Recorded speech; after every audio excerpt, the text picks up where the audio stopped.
JEK endi pulingizni bekordan bekorga ola olmaydi. Chunki ularning majburiyatlari aniq belgilab berildi. JEKlardan ko'pchilik norozi edi. Chunki ular tomonidan qilingan ishlar yoki chala qilinardi yoki umuman qilinmasdi.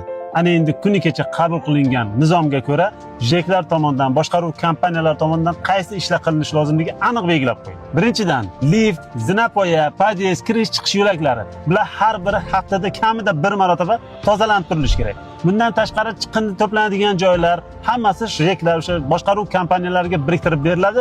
Ular shu joyning tozaligiga mas'ul hisoblanadi. Kerak bo'lsa doimiy ravishda shuni dezinfeksiya ham qilib borish kerak.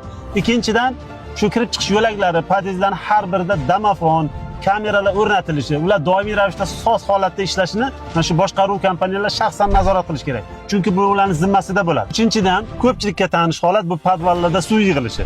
Agar podvalda suv yig'iladigan bo'lsa, JEK 24 soat ichida uni chiqarib tashlashi, o'sha joyni tozalash shart. Bundan tashqari mana bu domlaning oldida aholi o'tirish uchun, dam olish uchun o'rindiqlar, skameykalar bo'lishi, bolalar o'ynashi uchun o'yingohlar, uy hayvonlarini misol uchun it, mushuk va boshqa hayvonlarni sayr qildirish uchun joylar, velosiped va shunga o'xshash transport vositalarini saqlash uchun joylar bilan hammasini shart-sharoitini ta'minlash mana shu JEKlarning majburiyati hisoblanadi. JEKlarning yana juda ko'p majburiyatlari bor. Biz batafsil ma'lumotni opisaniyada yozib qoldirdik, o'qib olishingiz mumkin.